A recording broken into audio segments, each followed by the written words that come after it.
Et bonjour à toutes et à tous et bienvenue pour ce deuxième épisode de Salade Verte. Aujourd'hui, épisode consacré aux influenceurs et à leur rôle dans la transition écologique. Et qui de mieux pour en parler aujourd'hui que Amélie Deloche. Amélie, bonjour. Bonjour. Comment tu vas ? Bah écoute, ça va bien et toi ? Bah très bien. En tout cas, je te remercie beaucoup pour avoir accepté cette invitation dans ce podcast. Et sans plus attendre, je vais te demander de te présenter, de nous dire un peu ton parcours scolaire, de tes premières expériences professionnelles. Pour mettre dans le contexte, moi je voulais faire de la géopolitique à la base, je voulais travailler dans les relations internationales. Donc quand j'ai eu mon bac, je suis allée à la fac pour faire une licence de langue étrangère appliquée, donc ce qui permet justement ensuite de travailler dans les institutions internationales comme l'ONU. Et donc, j'ai commencé cette licence, je faisais de l'anglais et du russe, en me disant que en faisant une langue un peu plus exotique, j'aurais plus de chances de trouver du travail. Et puis, ça me permettait aussi d'apprendre une nouvelle langue. Et finalement, en fait, je me suis réorientée parce que la fac, c'était un environnement qui n'était pas assez cadré pour moi, pas assez de cours. Je venais d'arriver à Lyon. Et j'étais dans un appartement pour la première fois seule, etc. Donc voilà, la fête revient très rapidement à toi. Donc j'ai arrêté un an et demi après. Mais j'ai quand même extrêmement apprécié tout ce que j'y ai appris. Donc je suis allée dans une formation un peu plus structurante. Je suis allée faire un BTS commerce international avec cette idée de continuer sur les questions de relations internationales. Et là, pour le coup, j'ai beaucoup apprécié. C'était un environnement très intéressant, intellectuellement parlant. J'ai beaucoup appris. J'avais des profs qui nous permettaient vraiment de construire une réflexion sur le monde, une vision un peu systémique et pertinente au niveau international. Et ensuite, j'ai décidé de continuer là-dedans et d'aller faire des grandes écoles. Je ne savais pas encore lesquelles. Donc, après mon BTS, je suis allée en ce qu'on appelle en prépa ATS. C'est une prépa publique qu'on fait en même temps qu'une licence 3 pour préparer les grandes écoles, principalement les grandes écoles de commerce, mais ça pouvait être aussi des masters spécialisés à Sciences Po, à la Sorbonne, etc. Et donc, j'ai fait ça. J'ai adoré. Pareil, c'était une super expérience. J'avais une prof qui était passionnante. Donc, de base, moi, je voulais aller dans des écoles un peu plus orientées géopolitiques, relations internationales.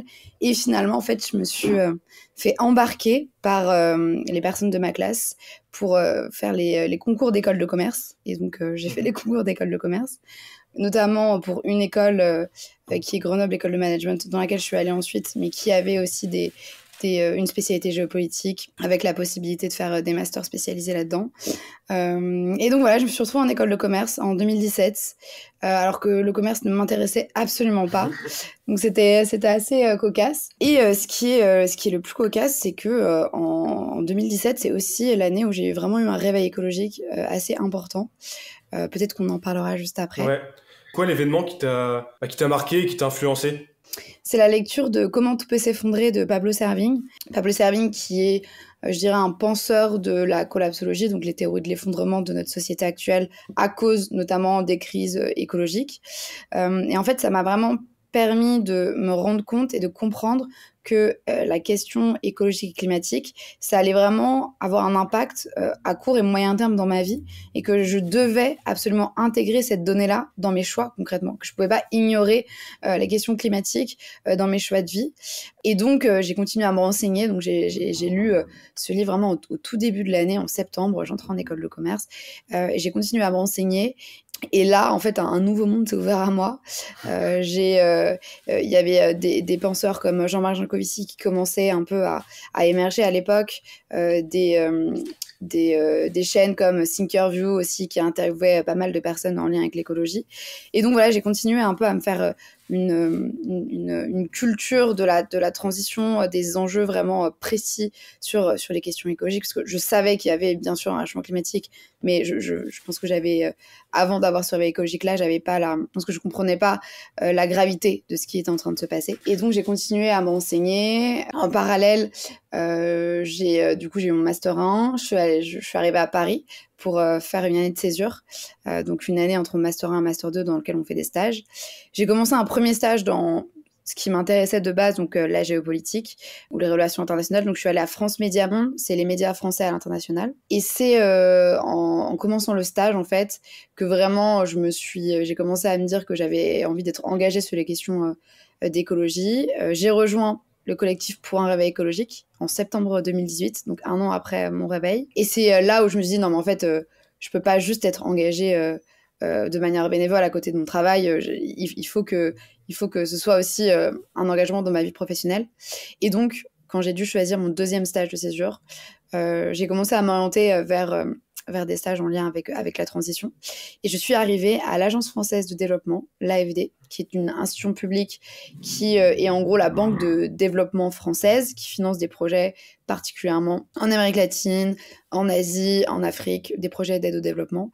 Et moi, là-bas, je faisais de la sensibilisation aux enjeux de développement durable à destination des 15-25 ans en France. Donc concrètement, mon taf, c'était d'essayer de sensibiliser les personnes de mon âge à la question de la transition aux enjeux de transition écologique. Et donc, et voilà, et en fait, c'est ça qui m'a lancée. En parallèle, j'étais extrêmement engagée au sein de Pour un rêve écologique. Et une fois que j'ai fini mes études, donc en 2020, j'ai continué un peu à l'AFD. Ensuite, j'avais vraiment envie je sentais que j'avais besoin de créer un projet qui était le mien. Et donc, j'ai commencé à être freelance, auto-entrepreneur. Et ensuite est venu le projet Paye ton influence, qui aujourd'hui est concrètement ma vie professionnelle et mon engagement personnel. Est-ce que tu peux nous raconter un peu l'histoire de la création de Paye ton influence, avec qui tu t'es entouré, comment ça, un peu les défis auxquels tu as fait face pour créer ça, et expliquer ce que c'est aussi comme projet? Le projet Paye ton influence, il est né au sein de Pour un réveil écologique. Donc Pour un réveil écologique, l'asso d'étudiants et de jeunes diplômés dans laquelle j'ai commencé mon engagement, qui a pour objectif d'intégrer les questions de transition écologique au sein des formations du supérieur et dans les entreprises. Bon, maintenant, il y a beaucoup plus de prismes que ça, mais voilà, c'était un peu le prisme de départ. Et donc, au sein de Pour un réveil écologique, il y a un moment, on s'est posé la question de travailler avec des influenceurs, dans le sens, faire en sorte que des créateurs de contenu influenceurs qui ont de la visibilité puissent visibiliser nos projets, notre plaidoyer. Et finalement, en étudiant un peu plus la question, est venue une réflexion un peu inverse qui était ah oui, les influenceurs, ils ont un impact assez important sur notre génération aujourd'hui. C'est devenu des leaders d'opinion.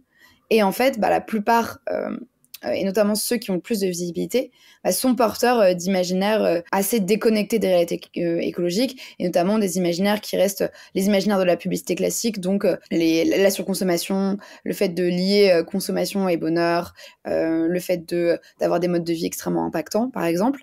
Et donc est venue cette idée de se dire, mais en fait, il faut aussi aller réveiller ce monde-là, concrètement, sur les questions écologiques et climatiques. Et c'est de là qu'a été créé Paye ton influence, qui a été créé par des personnes de Pour un réveil écologique. On était 4 au départ, et ensuite ça s'est en fait désolidarisé, dans le sens où l'objectif ça a jamais été que ce soit une branche de Pour un réveil écologique.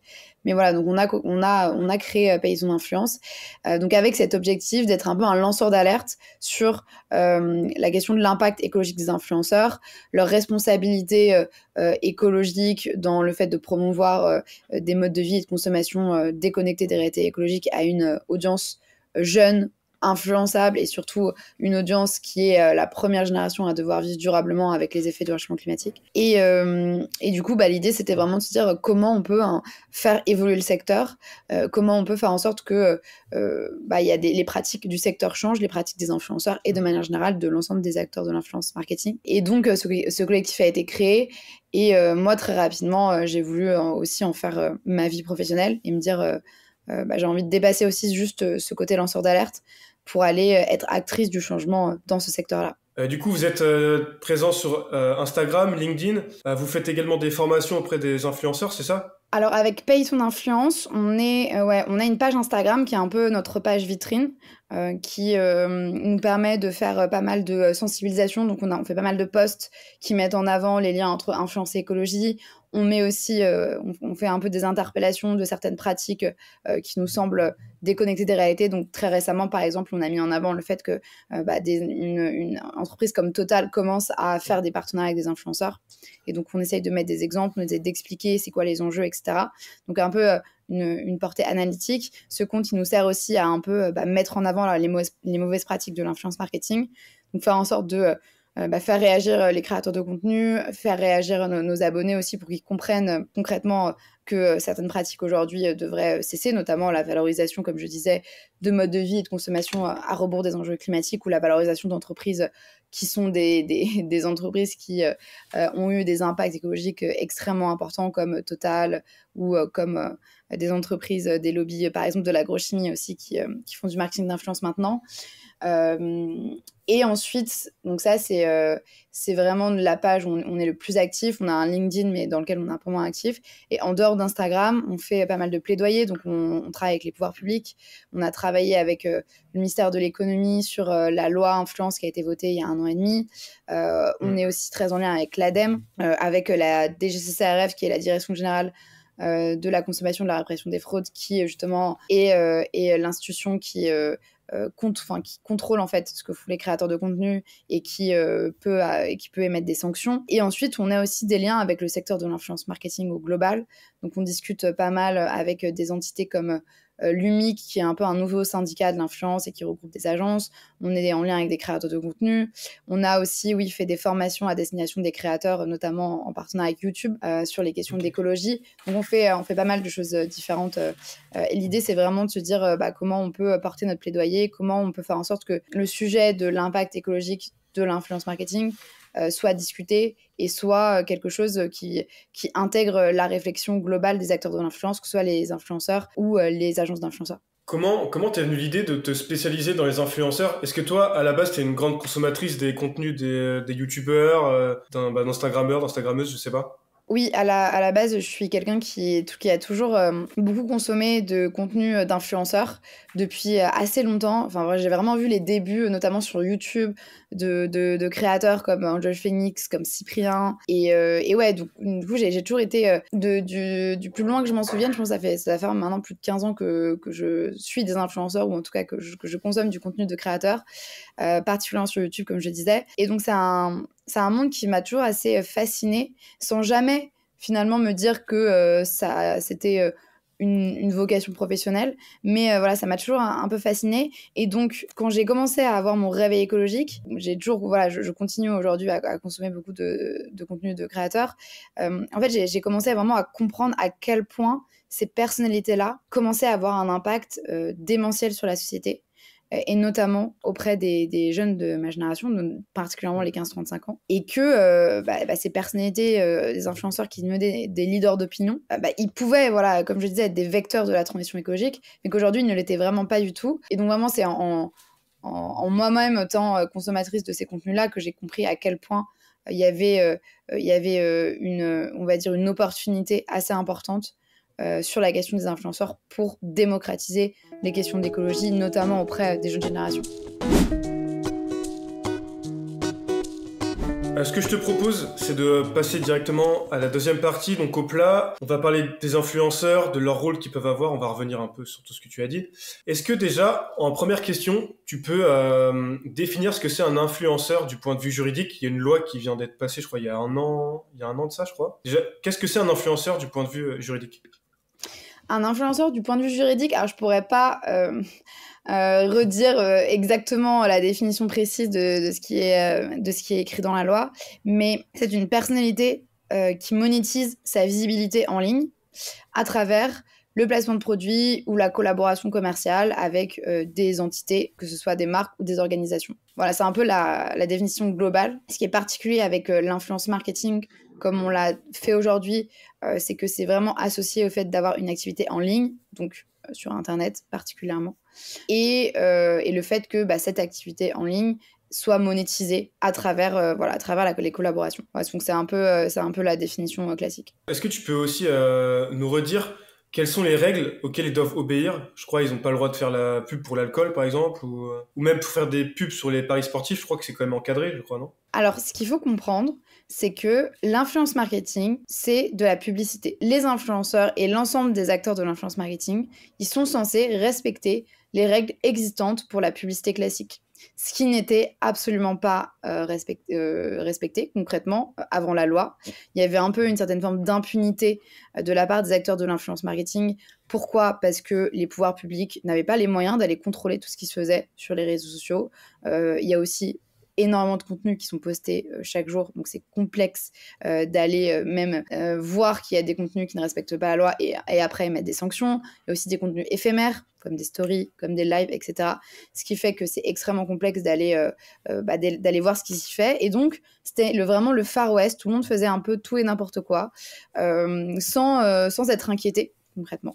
Alors que, avant la loi influenceur, il existait un encadrement juridique, notamment qui était inscrit dans le Code de la consommation et d'autres lois, qui s'appliquaient à la publicité et donc qui s'appliquaient à l'influence marketing. Donc la loi, elle a permis de rappeler en fait les obligations légales que doivent respecter les créateurs, les agences aussi d'influenceurs qui suivent leur carrière et les marques qui font du marketing à travers eux, et notamment le fait d'avoir une transparence commerciale, par exemple, donc de devoir absolument et clairement renseigner lorsqu'une publication, un post, etc. est sponsorisé, de manière visible sur la première... en gros, l'audience doit voir, doit voir que c'est un partenariat commercial sans avoir à cliquer quelque part. Donc, par exemple, quand on voit le petit collaboration commerciale à la fin d'une description Instagram qui est extrêmement longue, ça ne respecte pas la loi parce qu'il faut cliquer sur le voir plus, par exemple.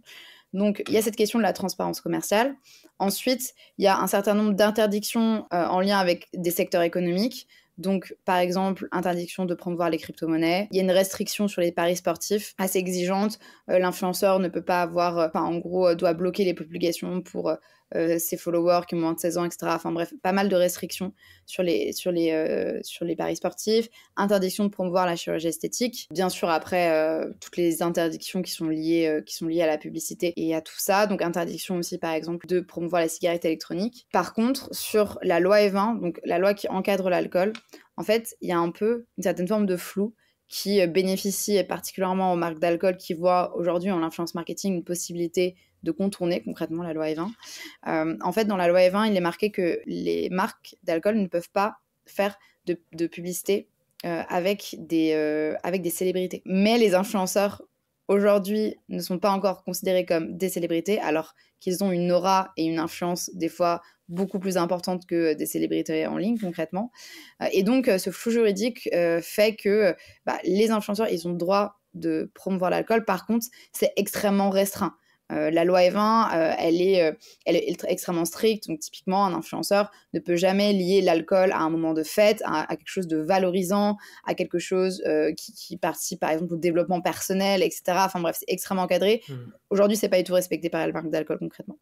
Voilà, il y a pas mal d'interdictions qui existent, mais qui existaient déjà, en fait, dans la publicité classique et cette loi influence n'a fait que rappeler, en fait, l'existant, concrètement. Vous, ce que vous voulez dans Paye ton influence, c'est que ça aille encore plus loin du point de vue de l'écologie, c'est ça ? Est-ce que tu peux nous dire un peu ce que vous voudriez qu'il soit mis en place pour justement... Avec Paye ton influence, l'objectif, c'est vraiment de créer une nouvelle normalité dans le secteur de l'influence marketing où l'éthique et la responsabilité environnementale est au centre, concrètement.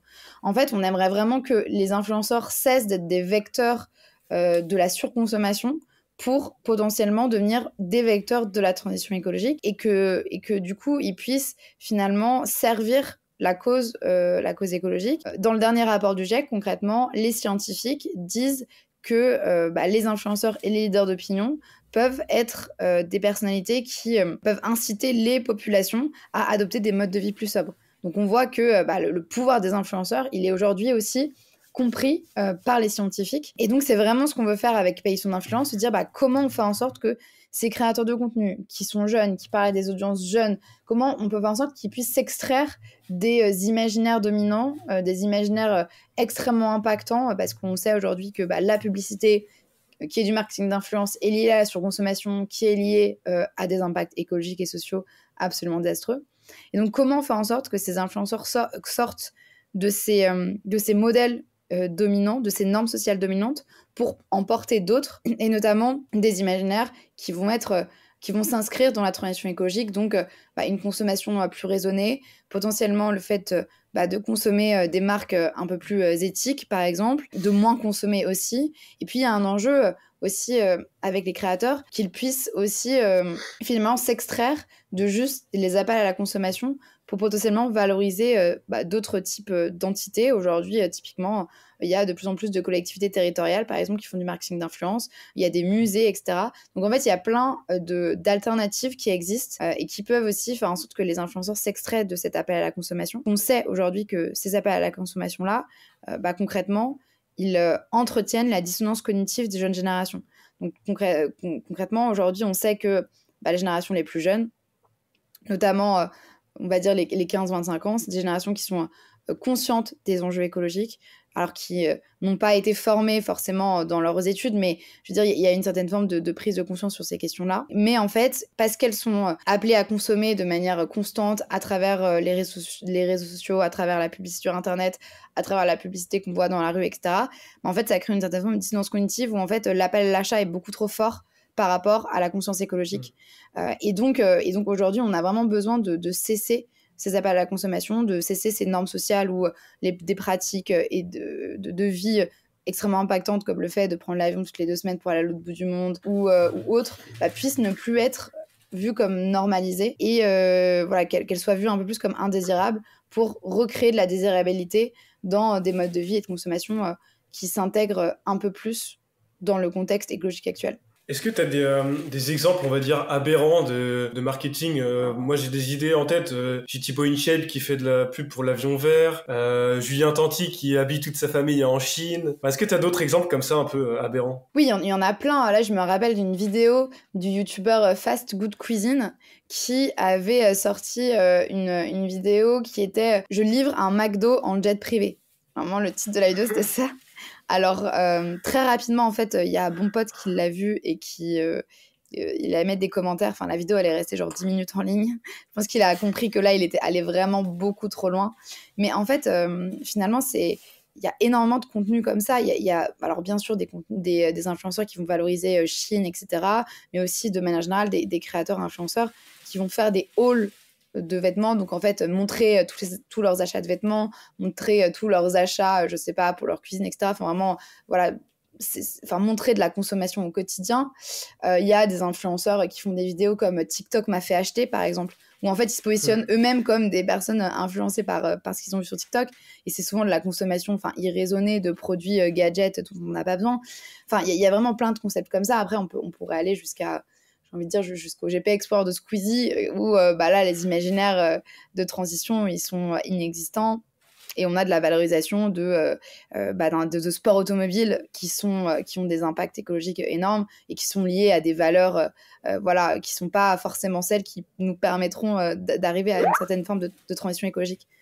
Il y a eu le documentaire de Inoxtag Kaizen, donc qui montre un peu dans son documentaire la partie hyper-tourisme, les gens qui laissent leurs affaires dans les camps, bases, etc. J'ai cru qu'à un moment il allait transitionner vers quelque chose de moins consommation. Il le prône un peu, et très vite j'ai revu un live après qu'il fait avec GMK, je crois, où il dit qu'il veut le prochain projet c'est de partir aux US, faire la route 66 en SUV. Enfin, je me suis dit c'est dommage. Il y a tout l'aspect développement personnel qui est hyper cool dans son documentaire, mais c'est dommage qu'il aille pas encore plus loin, enfin tu vois. Oui, alors avant de regarder Kaizen, déjà, j'attendais pas d'Inoxtag qu'il ait un discours écologique inspirant ou même pertinent. Enfin, Inoxtag, c'est un jeune qui a 21 ans, qui est devenu une célébrité, qui maintenant est millionnaire, depuis, j'ai envie de dire peut-être maintenant quelques années, qui évolue dans un monde qui est celui de l'influence marketing, en plus de lui un peu un monde masculin dans lequel les imaginaires sont encore plus liés à des modes de vie impactants. Donc typiquement sur son Instagram, on voit qu'il se pose à côté de ses voitures, etc., de ses grosses voitures. Il est entouré aussi de personnes comme GMK, par exemple, qui représentent, j'ai envie de dire, tout ce qu'il ne faut plus faire en termes de pratiques écologiques, donc le fait d'avoir des grosses voitures, le fait de prendre l'avion tous les X temps, etc. Donc je pense que c'était compliqué de demander à Inoxtag d'avoir un discours écologique vraiment pertinent. Par contre, je pense que c'est un jeune qui réfléchit qui, quand il est dans certains contextes, bah là, par exemple, l'Everest, avec des personnes comme Mathis, donc son guide, qui connaît beaucoup la montagne, mais je pense que forcément, ça lui a emmené une certaine forme de prise de conscience sur la question, peut-être la préservation de la montagne, ou en tout cas, le fait qu'il y ait des éléments naturels ultra valorisables. Et oui, donc sur Kaizen, concrètement, enfin, moi le twist incroyable qui aurait pu se passer, c'est qu'ils se disent, en comprenant l'impact écologique de son ascension, en comprenant à quoi il participait en faisant l'ascension de l'Everest, bah, qu'ils décident de pas le faire finalement, en fait. Mais bien sûr que ça ne se serait jamais passé comme ça, mais en fait, ça aurait été vraiment le vrai twist écologique final, parce que une fois que tu es sur l'Everest, en fait, bah, tu fais partie du problème. Tu fais partie de la surpopulation, enfin de la surpopulation, du surtourisme. Donc, tu entretiens cette idée voilà, du dépassement de soi à tout prix, en fait, à tout prix écologique. En fait, c'est vraiment, bah ouais, en tant qu'occidental, lui en plus, il était en mode je fais trop de choses dans ma vie, j'ai besoin de prendre du recul, j'ai besoin de vivre une expérience de malade, etc. En fait, cette expérience de malade, elle est incroyable parce que forcément, c'est le plus haut sommet du monde.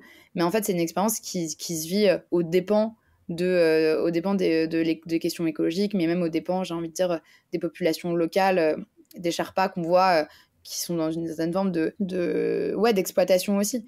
Donc, c'est vraiment le développement personnel à tout prix qui est beaucoup aujourd'hui valorisé sur les réseaux sociaux, où en mode, voilà, nous, dans nos vies, mode de vie occidentaux, on n'est plus heureux, donc on doit aller à l'autre bout du monde pour essayer de retrouver un sens à notre vie. Enfin bref, c'est vraiment des imaginaires, en fait, on prend pas le cœur du problème, qui est peut-être que juste nos modes de vie, ils nous correspondent pas, et c'est ça qu'on doit faire évoluer, et du coup, faire évoluer les normes sociales autour du capitalisme, etc. Enfin bref. Et donc oui, dans ce documentaire, Inoxtag, il a quand même quelques mots sur notamment les déchets qu'il retrouve sur l'Everest.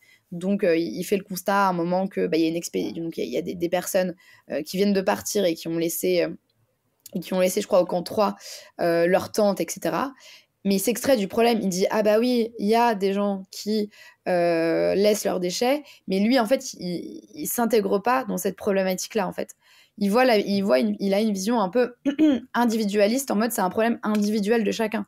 Alors qu'en fait, la problématique, c'est que pour monter l'Everest, pour avoir toutes ces chances de monter l'Everest, il faut pas que tu aies un poids supplémentaire. Donc en fait, tout poids supplémentaire, notamment de tes déchets, peut être t'empêcher, ou en tout cas être un frein au fait de réussir cette ascension, qui est le goal ultime, en fait. Vraiment, et on voit que c'est tellement le goal ultime à tout prix, que il y a même des problèmes d'aide entre les alpinistes, ou en mode voilà, quand il y a quelqu'un qui est un peu en galère, il se fait pas forcément aider, parce que forcément, si t'aides quelqu'un à 6000 mètres d'altitude, potentiellement toi ça te ralentit, etc. Enfin bref, du coup il s'extrait de cette problématique là sur les déchets. Et sur la question du surtourisme, pareil, c'est-à-dire qu'il met en avant le fait que en fait il y a des bouchons parce qu'il y a plein de gens qui font l'Everest et qui sont pas entraînés, alors que lui est entraîné, et que du coup il a toute la légitimité d'être là, en fait. Bon, il se sent légitime d'être là parce qu'il a fait X sommets avant, etc.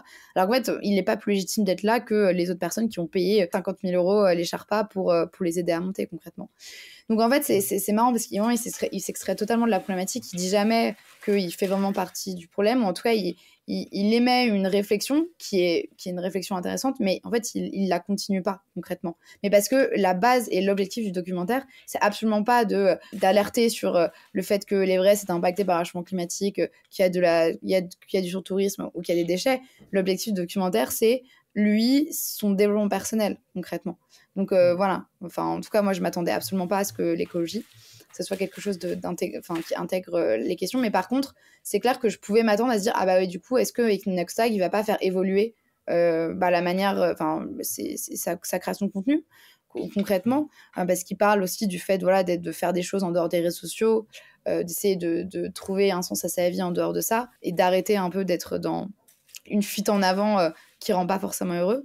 Et finalement, quand tu reviens à la réalité, je pense que tout ce que tu as appris, tu l'oublies pas, mais une fois que tu reviens chez toi, entouré de gens qui n'ont pas vécu la même expérience, qui n'ont pas forcément les mêmes réflexions, je pense que tu peux retomber un peu dans des travers de création de contenu classique. Donc, mais je pense que c'est potentiellement un influenceur, peut-être dans les prochaines années, qui va continuer sur cette réflexion-là. Enfin, je pense que tout n'est pas perdu avec Inoxtag. sur la question de l'écologie.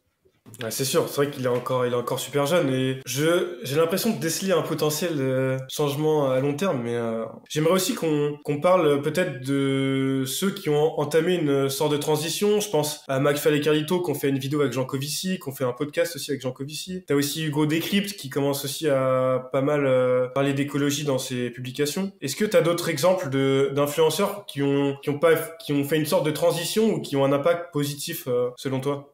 Aujourd'hui, il y a plein de créateurs de contenu, influenceurs qui parlent d'écologie, qui ont une ligne éditoriale sur ces sujets-là. Par contre, alors c'est extrêmement important qu'ils existent, et d'ailleurs, ils ont de plus en plus de poids. Je peux citer par exemple des Girl Go Green, Gaëtan Gabriel, enfin bref, pas mal d'influenceurs qui vraiment, sur des questions d'écologie, qui mettent en avant... même certains sont même politisés, d'autres vont plus être sur des alternatives écologiques. La problématique, c'est que on reste dans un cercle de convaincus. Souvent sur les réseaux sociaux, hein, les algorithmes, ils créent ce qu'on appelle des bulles de filtre. Donc des bulles où en fait, on va nous proposer que du contenu en lien avec nos aspirations. Donc typiquement, moi, étant donné que je suis intéressée par les questions d'écologie, de transition, bah forcément, on me propose ces créateurs de contenu-là et on va pas me proposer autre chose. Donc les personnes qui sont pas très intéressées par l'écologie, ils vont pas être amenées à regarder ou en tout cas à ce qu'on leur propose le contenu de ces influenceurs-là. Donc on a vraiment, en tout cas c'est vraiment l'objectif avec Paye ton influence, c'est de dire comment on fait en sorte de mobiliser des créateurs de contenu un peu plus classiques qui parlent à des audiences extrêmement larges et diversifiées, des audiences qui ne sont pas forcément habituées à ce qu'on leur parle d'écologie, puissent être justement des personnes qui mettent en avant des nouveaux imaginaires à ces audiences-là, qui sont celles qu'on doit cibler concrètement. Donc là, tu as cité McFly et Carlito. C'est super de se dire que des youtubeurs comme McFly et Carlito font des fois du contenu sur les questions de transition, en tout cas puissent apporter une réflexion sur ces questions-là. Eux, ils donnent la parole à Jean Covici, mais ils s'extraient un peu, ils veulent pas incarner l'écologie, ils veulent se dire, voilà, nous, on donne, on a de la visibilité, on veut utiliser cette visibilité-là aussi pour valoriser et pour mettre en avant des discours sur l'écologie. Et ça leur permet ensuite d'avoir eux-mêmes une réflexion sur leur propre mode de vie. Et ça, c'est extrêmement précieux, surtout que McFly et Carlito, c'est aussi des influenceurs qui ont une aura au sein même d'autres créateurs de contenu. Donc typiquement, ils sont potes avec les plus gros créateurs aujourd'hui, des Squeezie, des Lena Situation. Et donc, en fait, eux, s'ils évoluent sur les questions de transition, ils peuvent aussi créer une certaine forme de dynamique au sein de très gros créateurs, concrètement. Donc c'est ça aussi qui est extrêmement précieux. Et donc voilà, on a McFly et Carlito qui vont un peu intégrer ces questions-là, à la marge, hein, bien sûr, c'est pas l'ensemble de leur contenu, mais en tout cas, c'est très bien qu'ils le fassent. Et ensuite, on a aussi des exemples d'influenceurs vraiment qui ont fait une transition assez radicale, donc qui sont basés d'une influence un peu classique, à faire des partenariats pas très éthiques, à valoriser des modes de vie qui n'étaient pas très éthiques non plus, à une influence vraiment plus engagée. Donc, je pense notamment, par exemple, à Swan Périssé. Swan Périssé, on oublie que avant de faire du stand-up, elle avait commencé une carrière de créatrice de contenu où elle faisait pas mal de placements de produits avec des marques pas très engagées il y a quelques années. Elle a eu ce réveil écologique-là qui fait qu'aujourd'hui, on peut dire qu'elle est vraiment créatrice de contenu engagée. Il y a d'autres profils comme par exemple Globe Tolter, qui est un influenceur voyage qui a eu un réveil écologique en 2021 et qui en fait a cessé de prendre l'avion alors qu'il le prenait beaucoup justement pour sa création de contenu et qui maintenant est encore influenceur voyage mais du voyage low carbone, donc en train ou tout autre moyen de transport beaucoup moins polluant que l'avion. Et il y a aussi par exemple une influenceuse qui s'appelle Le Coin d'Elodie, qui, elle, était dans l'influence un peu lifestyle, mode, fast fashion, qui est passée d'une influence beaucoup plus éthique, où elle travaille avec des marques éthiques, mais aussi beaucoup avec des musées, par exemple. Voilà, des entités différentes. Et d'ailleurs, c'est les témoignages de ces influenceurs-là. Ils sont présents dans un carnet de témoignages d'influenceurs en transition, dont on a été marraine avec Paye ton influence, et qui est sorti il y a quelques semaines. Et en fait, on a besoin aujourd'hui de ces exemples-là. En fait, on a besoin d'exemples qui puissent porter le fait qu'une influence responsable, une influence éthique, c'est possible et que certes, c'est lié à une certaine forme de sacrifice financier, parce que concrètement, les marques qui payent le plus, c'est aussi les marques les plus polluantes. mais que ce sacrifice financier, il peut être lié à une certaine forme de nouvel épanouissement à travers sa création de contenu, de nouveaux sens qu'on peut y trouver, et surtout qu'on peut quand même être créateur de contenu et en vivre tout en étant plus responsable et éthique. Et donc, aujourd'hui, il y a un enjeu vraiment à créer une dynamique au sein des influenceurs et que ces exemples qui sont un peu des exemples à droite à gauche de créateurs en transition, de créateurs qui intègrent un peu les questions d'écologie, en fait, ce soit plus des exemples à la marge, mais qu'il y ait de plus en plus d'influenceurs qui puissent devenir aussi ces exemples-là. Et ce qu'on dit aussi avec Payson d'influence, c'est qu'on n'a absolument pas... L'objectif, c'est pas que tous les influenceurs deviennent écolos ou qu'ils soient engagés sur les questions d'écologie, c'est vraiment plus que c'est plutôt faire en sorte que ces créateurs puissent avoir une réflexion globale sur l'impact qu'ils ont sur leur audience et le réduire au maximum pour qu'ils puissent être des vecteurs du changement concrètement, et notamment sur les questions de transition écologique. Je mettrai peut-être le lien de ce que tu as parlé du livret de témoignages des influenceurs qui ont fait une transition. J'aimerais qu'on revienne aussi sur la prise de position qu'a eu Squeezie et même d'autres youtubeurs influenceurs sur les législatives, donc où ils ont appelé à voter contre l'extrême droite. Est-ce que tu penses qu'un jour on pourrait avoir un même plaidoyer de ce genre d'influenceurs pour l'écologie ? Eh bien, écoute, j'espère, et c'est un peu ce pourquoi je travaille avec Payton Influence. Je pense que potentiellement, oui. Pourquoi ? Parce qu'il y a une particularité avec les questions écologiques et les problématiques écologiques, c'est que c'est universel. Ça touchera tout le monde. J'ai envie de dire jeune ou vieux, quelle que soit sa classe sociale. Alors bien sûr, il y a des gens qui sont beaucoup plus impactés par les répercussions du réchauffement climatique, notamment les classes sociales moins privilégiées. Mais voilà, c'est universel dans le sens où, typiquement, quand on voit à Valence, les inondations à Valence, t'as sur, je sais pas combien de kilomètres carrés, vraiment tout le monde qui est impacté. Et donc, le fait que ce soit universel, ça peut parler à tout le monde et ça peut être un enjeu qui vraiment peut mobiliser concrètement tout le monde aujourd'hui. D'ailleurs, qu'on habite en ville ou à la campagne, parce que le réchauffement climatique a des impacts vraiment partout. Et bien sûr, je ne parle pas de l'extinction de la biodiversité, mais c'est aussi une problématique aussi importante, voire encore plus préoccupante. Et donc, le fait que ce soit universel, cette question de l'impact écologique et du réchauffement climatique, ça peut mobiliser, parce qu'en fait, ça peut parler à tout le monde concrètement, vu que tout le monde est susceptible d'être impacté par le réchauffement climatique et par ses répercussions. Et donc, c'est là où je me dis que potentiellement, à un moment... les créateurs vont se dire ok, en fait là je capte, ma famille elle va être impactée, mes petits vont être impactés, moi aussi, il faut aussi que j'ose prendre la parole. En fait, la problématique principale et un des freins pour les influenceurs sur la question de l'écologie et sur la question de prendre la parole sur ces questions-là, c'est que en fait le climat est tabou parce que ça remet en question déjà leur business model.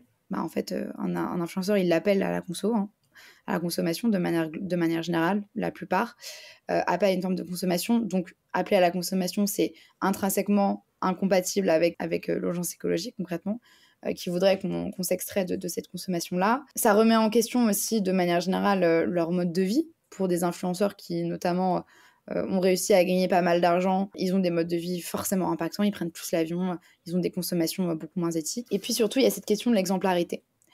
Les influenceurs... ils ont très peur de parler d'écologie parce qu'ils savent que c'est quelque chose qui cristallise des critiques de la part de l'audience. En fait, l'audience, elle a besoin de figures pertinentes sur l'écologie. Et donc, quand un créateur qui n'est absolument pas engagé sur ces questions-là parle d'écologie et qu'ensuite, typiquement, tu vois, il va prendre l'avion, on va lui dire « Mais attends, mais t'es qui pour parler d'écologie ?» Alors qu'en fait, hier, tu m'as fait un partenariat pour me vendre des fringues dont j'ai pas besoin. Et là, je te vois dans l'aéroport pour partir en Espagne pendant 3 jours. Tu vois. Donc, la question de la pertinence, c'est un peu un frein parce que concrètement, voilà, les audiences, elles attendent pas juste qu'un influenceur parle d'écologie, elles attendent qu'il l'incarne un minimum. Donc, c'est un frein, c'est dommage parce qu'on peut se dire, bah oui, aujourd'hui, tout le monde devrait être légitime de parler d'écologie. Mais il faut un minimum de pertinence. Et d'ailleurs, il y a une étude qui est sortie en 2016 et qui montre que l'impact carbone d'un communicant a une influence sur la manière dont il sensibilise sur les questions d'écologie. Donc en gros, concrètement, un créateur de contenu qui aurait un mode de vie extrêmement impactant, à prendre l'avion, à beaucoup consommer, etc., bah en fait, il aurait, même si lui il parle d'écologie, en fait, son discours il est beaucoup moins audible qu'un influenceur qui incarne un minimum, donc typiquement qui au moins a fait des changements dans son mode de vie, qui peut prouver entre guillemets que bah, l'écologie c'est pas juste un truc qu'il raconte dans une story, mais c'est aussi quelque chose qu'il a intégré dans ses pratiques concrètement. Donc voilà, donc il y a aussi voilà, l'écologie devient un peu tabou parce qu'il y a beaucoup de créateurs qui se prennent des critiques à des fois, enfin souvent, des fois à raison, mais souvent à tort, sur le fait qu'ils sont pas pertinents, etc. Et il y a aussi en fait une certaine forme, enfin paradoxalement aussi, de création de liens entre leur activité et l'impact écologique. En fait, les influenceurs, ils ont pas conscience d'à quel point tout ce qu'ils montrent, tout ce qu'ils valorisent, ça va créer une certaine forme d'adhésion à une vision de la société par leur audience, ou ça va créer certains comportements d'achat chez leur audience. En fait, ils captent que bah, les marques viennent les voir pour faire des collaborations commerciales et qu'ils ont forcément cette capacité à vendre, mais ils n'ont pas forcément conscience que bah, quand ils se montrent, par exemple, en story dans un aéroport, en fait, ils glamourisent le fait de prendre l'avion. Ils glamourisent le fait d'être dans l'aéroport, d'attendre son avion, etc. Et donc en fait, qu'ils impactent les imaginaires et qu'ils entretiennent des normes sociales à travers tout ce qu'ils montrent sur leur réseau, concrètement, et pas juste les collaborations commerciales. Et donc, voilà, il y a ce manque de lien. Et j'ai un exemple récent où, en gros, tu as un créateur de contenu qui met en avant une cagnotte qui avait été créé pour les feux de forêt qu'il y avait eu au Portugal il y a quelques mois, qui avaient été assez importants. Des feux de forêt liés au réchauffement climatique et au fait qu'il y a plus de sécheresse, notamment, ce qui crée beaucoup plus de possibilités de départ de feu et des feux qui restent. Et en fait, donc, il faisait ses stories parce qu'en gros, c'est un influenceur qui venait du Portugal, enfin, qui avait des origines portugaises, et du coup, voilà, il mettait en avant, ah bah voilà, il y a eu ça au Portugal, je vous mets une cagnotte pour aider les populations. Et vraiment, la story d'après, c'était une story pour faire gagner des billets d'avion avec une compagnie aérienne low cost, tu vois. Et t'es en mode, mais waouh! En fait, genre, c'est trop bien, t'as fait ta story pour sensibiliser et mettre en avant bah, une catastrophe naturelle, concrètement, enfin, voilà. Et direct après, bah, en fait, mais ça, c'est pas possible, en fait. Enfin, c'est trop... Enfin, comme je disais, on est vraiment dans une génération où on est assailli de messages contradictoires au quotidien, mais beaucoup plus que les générations d'avant. Pourquoi ? Parce qu'on passe beaucoup plus de temps sur les réseaux sociaux où... Bon, là, je digresse un peu, mais typiquement, les algorithmes, ils ne hiérarchisent absolument pas les contenus qu'ils te proposent. Donc, tu peux avoir un contenu sur, je sais pas, un petit chien mignon, après un contenu ultra grave sur, je sais pas, des images de guerre, après une recette de cuisine faite par un créateur. Enfin, vraiment, t'as pas de hiérarchie. Et du coup, tu peux passer d'un contenu un peu de sensibilisation après un appel à la consommation. En fait, voilà, c'est le en même temps, c'est l'ère du en même temps où en fait, t'as tous les messages contradictoires possibles qui te sont envoyés. Et du coup, bah, ça peut pas créer une certaine forme de vrai réveil écologique. Donc, c'est pour ça que les créateurs de contenu qui veulent parler d'écologie, ils doivent un minimum l'incarner, ou alors se positionner comme McFly et Carlito, à se dire, bon, bah, nous, on utilise notre plateforme pour valoriser des personnes sans incarner l'écologie, en disant, bah, voilà, au moins, on met en avant des initiatives, des alternatives, on s'extrait un peu de cette image de l'écologie, mais voilà, mais c'est ultra utile aussi. À ton avis, c'est qui est responsable de cette situation ? C'est les agences, je pense à Webedia, c'est les influenceurs qui sont pas assez formés, c'est les marques, c'est le système économique dans lequel on vit. Les influenceurs, ils sont représentatifs aujourd'hui de la société dans laquelle on vit, concrètement. Enfin, pourquoi on aurait des influenceurs écolos pourquoi on aurait plus d'influenceurs écolos que d'influenceurs pas écolos alors que dans la société, bah, l'écologie n'est absolument pas encore prise au sérieux. Au niveau des gouvernements, au niveau des entreprises et même au niveau des citoyens, parce qu'il y a un manque de sensibilisation, parce que concrètement, même moi, durant mes études, j'ai pas été formée aux questions de transition écologique, hein, concrètement. Donc personne n'est vraiment formé sur ces questions-là. Les gens savent, il y a quand même, les gens savent qu'il y a une problématique, bien sûr, mais ne connaissent pas forcément les détails, ne connaissent pas forcément les liens entre nos modes de vie, les impacts écologiques, etc. Enfin bref, il y a forcément un manque de compréhension. Et cette compréhension-là, on peut que l'avoir soit en s'auto-formant, soit voilà, en faisant ses recherches, etc. Si on n'a pas d'autres opportunités. Et donc voilà, ils sont l'image de la société, une société qui est basée sur la surconsommation, le consumérisme, qui intègre le fait que le bonheur, c'est accumuler des biens et certains biens autour de soi, qu'il y a aussi un enjeu de paraître, donc en fait qu'on achète des choses pour paraître de la classe sociale plus élevée ou en tout cas pour être quelqu'un de valorisé dans la société. On a des imaginaires par exemple autour du voyage qui sont en fait le vrai voyage c'est l'avion, c'est à l'autre bout du monde. Pour être quelqu'un d'accompli, il faudrait avoir fait X centaines de pays. Donc en fait, ils sont juste représentatifs de ça. C'est pour ça que en fait, les influenceurs, avant d'être des influenceurs, c'est des citoyens lambda qui, à l'image des Français, comme je le disais, n'ont jamais été sensibilisés sur les questions d'écologie. Et donc, c'est pour ça qu'il y a un enjeu d'aller, entre guillemets, créer une certaine forme de transition écologique dans ce système-là, qui doit servir aussi l'ensemble de la société, en fait.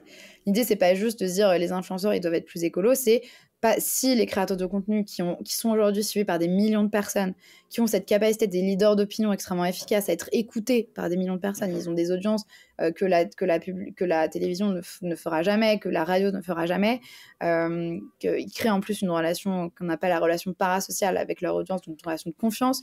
Donc ils ont vraiment un pouvoir absolument démentiel sur la société. Si ces personnes-là commencent à faire comprendre à des millions de personnes, de jeunes, que l'écologie c'est quelque chose qui est important, enfin que la question de l'enjeu écologique doit être traitée, bah forcément ça peut infuser dans l'ensemble de la société aujourd'hui. Ça peut infuser au niveau des entreprises, des marques, ça peut infuser même au niveau gouvernemental.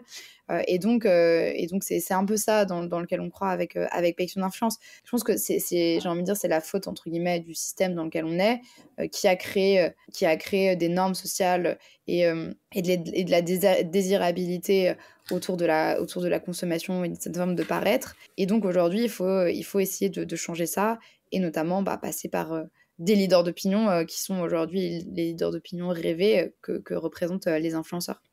C'est vrai que même j'ai vu une publication de Bon Pote, je crois, c'était hier ou avant-hier, sur Lena Situation qui sort une vidéo un mois sans écran, et il a mis à quand la vidéo un an sans avion, je sais plus. Mais c'est vrai que, imaginons demain on a une youtubeuse comme Lena Situation qui dit pendant un an je me donne le défi de plus prendre l'avion. L'impact il serait énorme. Ou j'arrête de manger de la viande, je sais pas. Exactement.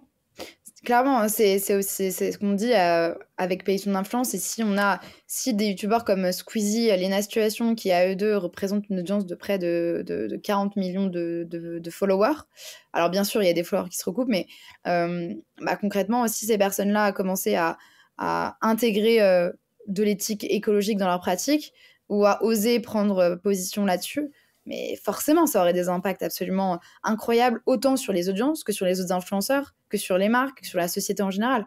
Et oui, ce serait rêvé de se dire que, une Lena Situation ou un Squeezie se disent le défi de vas-y, je prends pas l'avion pendant un an. Alors je pense que ça générera aussi des critiques en mode ah oui, mais toi, pas prendre l'avion, c'est quelque chose de compliqué, mais moi, j'ai jamais pris l'avion. Enfin bref, il y a aussi des critiques qui peuvent exister, mais en tout cas, ouais, ça.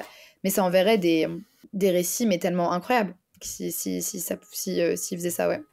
Est-ce que depuis que tu travailles avec Pétion d'influence, et même depuis, on va dire, que tu t'intéresses au secteur de l'influence, tu trouves que ça va vers quelque chose de positif? Comment tu vois l'évolution un peu du secteur?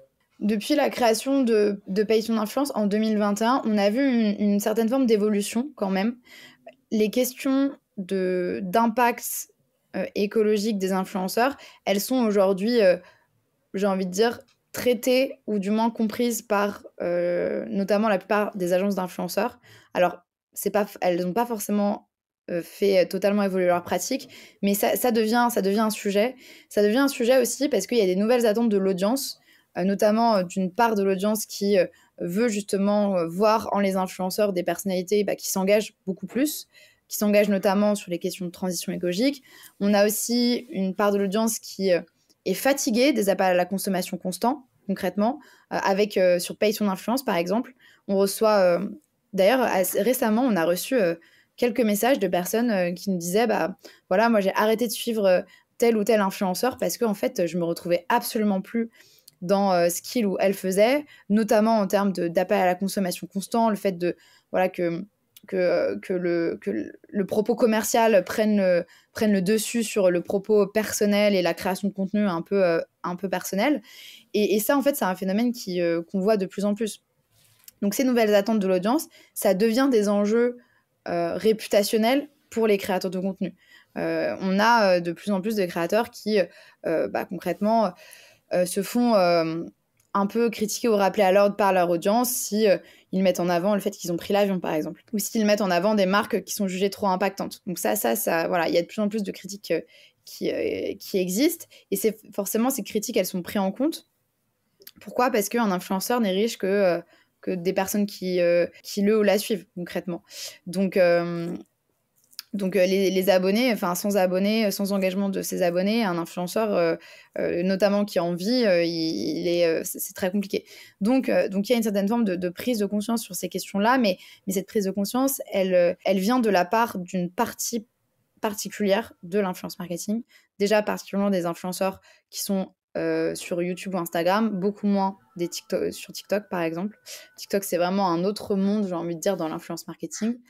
Et donc on a vu quand même des évolutions. Donc par exemple, on voit qu'il y a des créateurs comme McFly et Carito qui ont osé s'exprimer sur ces questions-là. On a vu des créateurs aussi qui ont cessé par exemple de travailler avec la fast fashion, qui l'ont dit.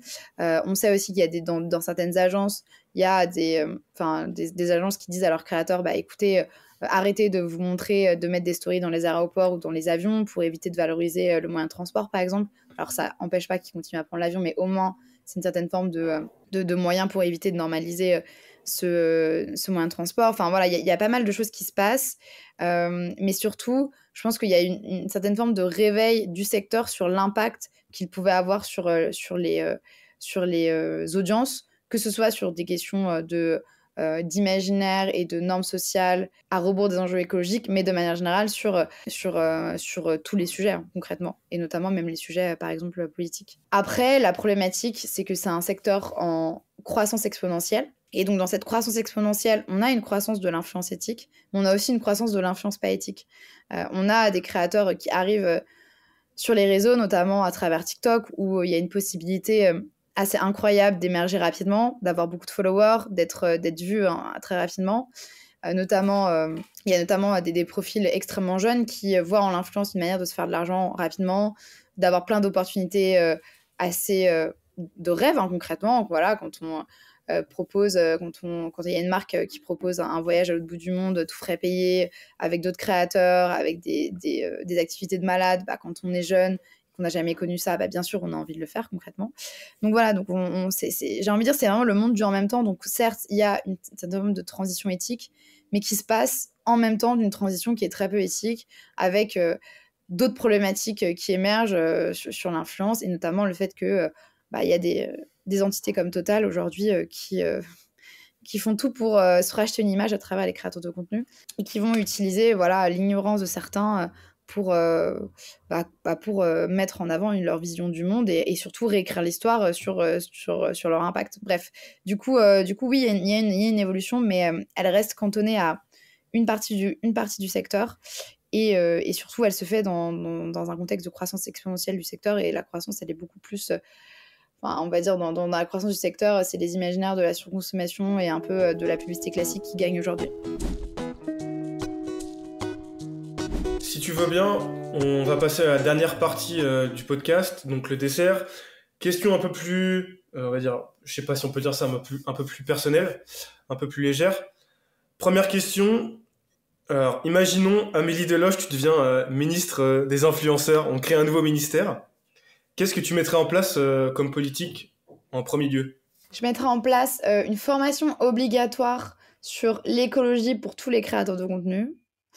Et après, je pense que très rapidement, restriction de la promotion de certains types de secteurs. Donc typiquement, interdire le fait de promouvoir de la fast fashion, ultra fast fashion, interdiction de promouvoir certaines plateformes dont on connaît les impacts socio-écologiques, comme par exemple Amazon. Voilà, une restriction globale sur certains secteurs économiques. Et voilà, c'est déjà pas mal. Est-ce que tu as une citation préférée en écologie ? Ouais, il y en a une. Alors, franchement, j'en ai pas une préférée, Ok. mais il y en a une de Cyril Dion que j'aime bien, qui dit la croissance illimitée dans un espace limité dans le corps humain, on appelle ça un cancer. Sur la Terre, on appelle ça le progrès. Je trouve que ça résume un peu la situation dans laquelle on est, où concrètement, on vit dans une illusion d'une société prospère, alors qu'en fait, on détruit tout autour de nous, concrètement. J'ai vu également que tu as travaillé sur un guide avec l'ADEME de l'influence responsable. Est-ce que tu peux peut-être nous en parler un peu plus?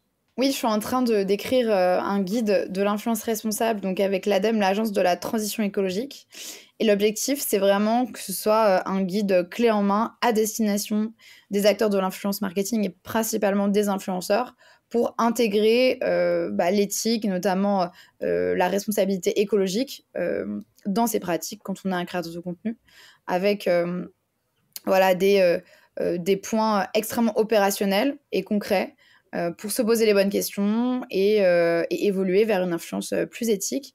Et l'objectif vraiment, c'est de se dire, les agences, les influenceurs ou toute autre personne qui veut faire du marketing d'influence ou qui en fait déjà, qui se pose des questions sur son éthique, puisse concrètement avoir toutes les réponses, ou en tout cas une partie des réponses pour, pour faire évoluer son influence vers un cadre beaucoup plus éthique et vers de la responsabilité écologique. Est-ce que tu as une anecdote à partager sur ton travail avec des influenceurs, je sais pas. Est-ce que tu as déjà, par exemple, subi des pressions de la part de marques concernant ton engagement? On n'a jamais subi de pression de la part de marques avec Pay ton influence. Par contre, forcément, on a fait des posts qui critiquent certaines collaborations commerciales et notamment, donc on met en avant le fait que voilà, certaines marques ont fait des collaborations, que ces marques étaient impactantes, etc. Donc on a certaines entités qui ont voulu ensuite échanger avec nous, mais ça a jamais été des menaces ou autres, c'était plus un enjeu de dialogue. Donc typiquement, il y a quelques mois, on a mis en avant le fait qu'il y a le plus gros lobby de l'industrie laitière qui s'appelle le CNIEL, les produits laitiers sur Instagram. Ils ont la marque, entre guillemets, les produits laitiers. Et qui font ce lobby qui fait énormément de création de contenu avec des influenceurs, qui fait beaucoup de collaborations commerciales avec des très gros créateurs, comme par exemple Mister V. Et à l'époque, d'ailleurs, Squeezie aussi, on a mis en avant, dans un post, le fait que c'était pas anodin de valoriser un lobby comme le CNIEL, que c'était un lobby lié à des entités comme la FNSEA, enfin vraiment une vision de l'agriculture qui n'est pas celle qu'il faudrait développer, notamment en termes d'impact, d'impact écologique, de bien-être animal, etc. Et donc, eux, ils ont voulu échanger avec nous pour mieux comprendre nos revendications. Mais voilà, c'est toujours... Enfin, en fait, aujourd'hui, les entreprises, quand elles se font critiquer, elles savent qu'elles ont tout intérêt à aller créer du dialogue avec les personnes qui les critiquent plutôt que les menacer concrètement. Surtout quand on a 36 000 abonnés sur Instagram. Donc concrètement, si on reçoit un message d'une marque X ou Y qui se permet de nous intimider, on va le mettre en avant forcément. Donc elles n'ont pas intérêt au niveau réputationnel. Donc on n'a jamais subi de pression, mais c'est vrai qu'on a pas mal discuté suite à des critiques avec des entités X ou Y qui voulaient comprendre notre sujet, qui voulaient comprendre nos revendications. Est-ce que tu aurais des conseils aussi? C'est un peu compliqué parfois, des marques qui sont un peu contradictoires, des conseils pour éviter et comment reconnaître le greenwashing de certaines marques Alors il y a plein de formes de greenwashing aujourd'hui. Donc c'est complexe d'avoir une phrase qui résume comment le détecter. Je pense que, bon, déjà, là, on le voit le plus quand même, c'est l'utilisation, par exemple, de la couleur verte. Voilà, la couleur verte, la couleur de la nature est extrêmement utilisée. Donc il faut toujours se méfier quand une entreprise un peu classique te sort un produit vert, alors que d'habitude, son business model ou ce qu'elle fait n'est pas du tout éthique, ou en tout cas, elle se targue pas de l'être. Donc, faut faire attention. Faire attention donc, à la couleur, faut faire attention aux allégations, bien sûr. Par exemple, aujourd'hui, les entreprises ont réussi à nous faire croire qu'elles pouvaient être neutres en carbone, qu'elles pouvaient compenser leurs émissions, etc. Donc voilà, alors, typiquement, tout ce genre de vocabulaire qui s'extrait de la problématique principale de l'impact de l'entreprise et qui va chercher des solutions ou des réponses dans des choses qui sont pas concrètes, comme la compensation carbone par exemple.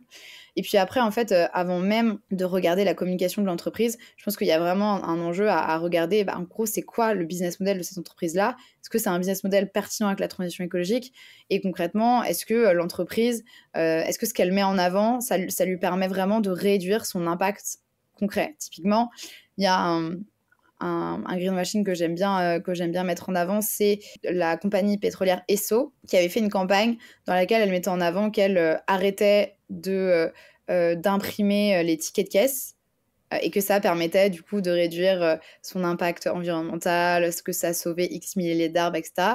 Et on est en mode, en fait, on s'en fout parce que c'est pas ça le cœur de ton impact. Tu vends du pétrole, en fait. Donc, tant que tu continues à forer du pétrole et à en vendre toujours plus, c'est là où tu auras ton impact. Donc, il faut aussi se réfléchir à concrètement ce que met en avant l'entreprise. Est-ce que ça lui permet vraiment de réduire son impact le plus important sur l'environnement? Voilà. Mais ce qui est complexe avec le greenwashing, c'est qu'il se réinvente un peu tout le temps. Et donc, il faut être vigilant aujourd'hui sur toute allégation, quelle que soit, d'où qu'elle vienne, en fait, même d'une petite entreprise. Vraiment être très vigilant aujourd'hui.